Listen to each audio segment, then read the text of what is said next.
There is a strange kind of silence that follows the moment your entire future collapses. I remember staring at the neatly printed document lying on the conference table while the sound of my own heartbeat drowned out everything else in the room. My director kept talking, carefully choosing words that sound professional, but all I could focus on was one number. My annual salary was being reduced from $130,000 to $52,000. I didn't argue. I didn't cry. I simply folded the paper, thanked them for giving me 24 hours to consider the proposal, and walked out of the room as though nothing had happened. The tears came later. Inside my SUV on the 4th floor of the parking garage, I finally broke. My hands shook so badly I couldn't start the engine. I rested my forehead against the steering wheel and cried until the windows turned completely white with fog. 9 years of sacrifice had just been reduced to a cost-cutting exercise. My name is Natalie Carter. I'm 36 years old, and I'm raising my 10-year-old son, Ethan, on my own. Looking back now, I can still remember every detail of that afternoon. I joined Summit Dynamics when it was barely more than a dream. 15 employees worked inside an old brick warehouse that echoed every time someone answered the phone. We believed we were building something extraordinary, and because we believed it, we gave the company everything. I missed birthdays, skipped vacations, canceled family dinners. Whenever an important client called, I answered, whether it was 6 in the morning or midnight.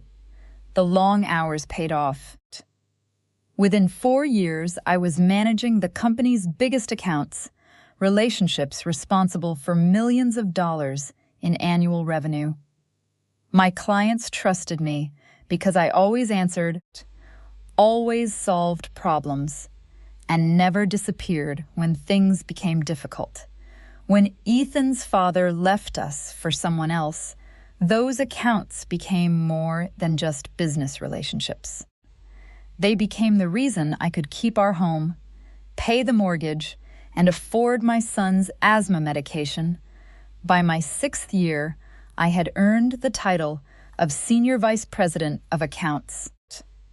I led a talented team of 8 people, and for the first time in my life, I believed we had finally found stability. Then everything changed. A massive corporation called Iron Gate Holdings acquired Summit Dynamics. Our founder gathered everyone together in the cafeteria and delivered an enthusiastic speech about growth, opportunity, and exciting new resources. He smiled while talking about our bright future, but he never looked directly at the employees who had built the company from nothing. He walked away from the sale with millions. The rest of us received stock options that looked impressive on paper, but would likely never amount to much. That was the first crack in the foundation. The changes began slowly enough that most people convinced themselves they were temporary. First came the hiring freeze.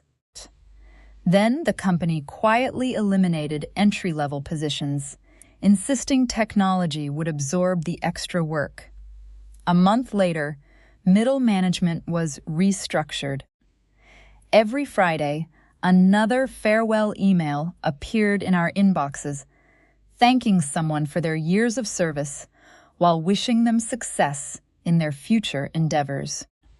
My department wasn't spared. The team I'd spent years building shrank from 8 people to 6, then 4, and eventually only 2 remained. The workload, however, never decreased. If anything, it doubled. I found myself answering client emails before sunrise and joining conference calls long after Ethan had gone to bed. More than once, I caught myself opening my laptop from the bleachers during his soccer games because someone at corporate headquarters wanted an urgent report. One evening, after I apologized for missing another goal he'd scored, Ethan looked at me with a smile that hurt more than any criticism. "It's okay, Mom," he said quietly. "I know your computer needs you more." He wasn't angry. That somehow made it worse. Still, I kept telling myself the sacrifices were temporary. I managed nearly all of Summit Dynamics' largest accounts. My clients specifically requested me by name. Surely IronGate wouldn't risk damaging those relationships. I couldn't have been more wrong.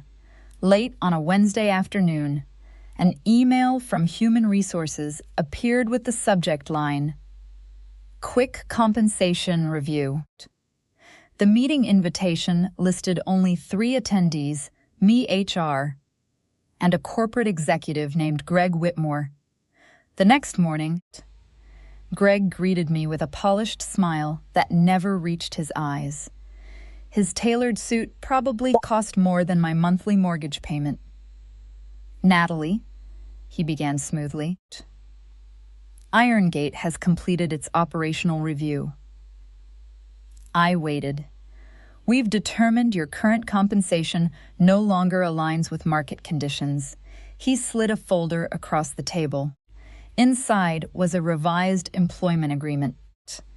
My title would remain for appearances, but my responsibilities were being reduced to regional support, while corporate headquarters assumed direct control of my clients. Then I saw the salary, $52,000, less than half of what I'd been earning. I looked up, convinced there had to be a mistake. There must be an error. Greg calmly folded his hands. "No error." He explained that the adjustment reflected the company's new organizational structure. Benefits would remain the same, but my accounts would gradually transition to executives at headquarters over the coming months. Translation? They wanted me to train the people replacing me. Once the transition was complete, I had little doubt my position would disappear entirely. They knew I was a single mother. They knew Ethan depended on my health insurance. They assumed fear would force me to accept whatever they offered. I closed the folder carefully. "I'll need 24 hours to review this." Greg smiled confidently. "Of course. We look forward to your decision." As I walked toward the parking garage, my phone suddenly buzzed. The caller ID displayed a name I hadn't seen in months. Claire Dawson. I answered the call before I even reached my car. "Natalie," Claire said without bothering with small talk, "please tell me you haven't signed anything." I leaned against the concrete wall of the parking garage. They cut my salary by 60%. There was a long pause. "I knew it," she muttered. "Listen carefully. IronGate isn't trying to keep you. They're trying to make you quit." My stomach tightened. "What are you talking about?" Claire had resigned from Summit Dynamics nearly 8 months earlier. At the time, most of us assumed she simply wanted a fresh start. Now her voice carried a confidence I hadn't heard before. "I'm working for Northbridge Solutions now," she explained. "Our CEO has been asking about you for over a year. The moment I heard what IronGate was doing, I told him he needed to call you immediately." I looked back at the towering glass building behind me. 9 years of loyalty, countless late nights, missed birthdays, and this was how it ended. "I'll talk to him," I said. "You won't regret it." Less than 30 minutes later, my phone rang again. IMS. "Carter?" a calm voice asked. "This is Natalie. My name is Marcus Reed. I'm CEO of Northbridge Solutions. Claire speaks very highly of you. Would you have breakfast with me tomorrow morning?" His directness caught me off guard. "I can do that. 7:30, Maple Street Diner, somewhere neutral." After hanging up, I sat inside my SUV for several minutes thinking. For the first time since that meeting with Greg, I felt something besides fear. Hope. That evening, after Ethan finished his homework and went to bed, I pulled out every employment document I had saved over the years. IronGate had issued new policies, new handbooks, new performance guidelines, but my original employment agreement had never been replaced. I read every page carefully. Then I found it. There was no non-compete clause. Even more important, one paragraph stated that if my compensation was reduced by more than 15% without my consent, I could resign immediately without any transition period or notice requirement. I read the sentence 3 times just to be certain.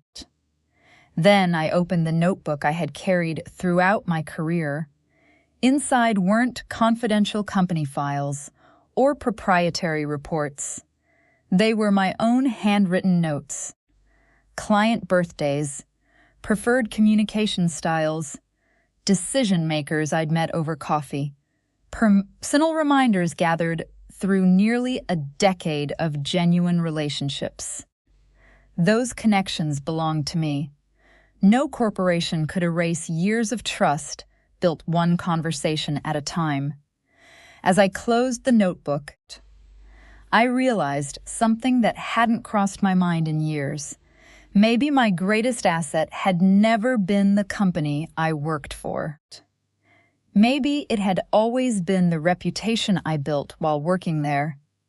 The next morning, I arrived at Maple Street Diner 15 minutes early. Marcus Reed was already there, sipping black coffee with a leather portfolio resting beside his plate. He stood, shook my hand, and got straight to the point. "We've wanted you on our team for years," he said. "Claire always told us the same thing. You don't just manage accounts. You build relationships that last." He slid the portfolio across the table. Inside was a formal employment offer. Astra Executive Vice President of Client Operations, base salary, $165,000, annual performance bonuses. Comprehensive medical coverage for Ethan and me, equity in the company. For a moment, I simply stared at the numbers. Marcus smiled. "Your client retention rate is 94%. People don't stay with companies because of logos. They stay because they trust the person taking care of them." Before I could respond, Claire added one more piece of information. "IronGate has another plan," she said quietly. "They're preparing to outsource client support overseas within the year. The salary cuts are just the first step. They want experienced employees to train cheaper replacements before eliminating the positions altogether." Everything suddenly made sense. They hadn't underestimated my value. They had already decided they no longer wanted it. I signed the offer before breakfast was over. 3 hours later, I walked back into IronGate headquarters, carrying my signed contract inside my briefcase. Greg Whitmore and the HR manager were waiting in the same conference room. "Have you reached a decision?" Greg asked confidently. "I have." I placed a single envelope on the table. "My resignation is effective immediately." His smile disappeared. "You can't leave today. Senior executives are required to provide 2 weeks' notice." I calmly opened my original employment agreement. "Section 14, I said. A compensation reduction exceeding 15% voids the notice requirement and all transition obligations." The room fell silent. "And beginning Monday," I continued, I'll be joining Northbridge Solutions. Greg's face turned pale. Within 20 minutes, I packed my personal belongings into one cardboard box and walked out of the building without looking back. That afternoon, I made 3 phone calls. The first was to Marcus, confirming I was officially free. The second was to Summit Dynamics' original founder, who was stunned to learn how IronGate had treated its longtime employees. The third was to Olivia Bennett, Chief Technology Officer at our largest client. She wasn't calling because I had asked for business. She was calling because no one had bothered to tell her that her account manager of 9 years had been pushed aside. Over the following 6 months, 5 major clients voluntarily moved their business to Northbridge Solutions. They weren't following a company. They were following trust. 3 years have passed since that day. Today, I earn more than I ever imagined, but my greatest success isn't my title or my paycheck. It's sitting in the front row of every one of Ethan's soccer games, hearing him yell, "Mom, did you see that?" I never miss the answer anymore, because the company that tried to break my future accidentally gave me a better one.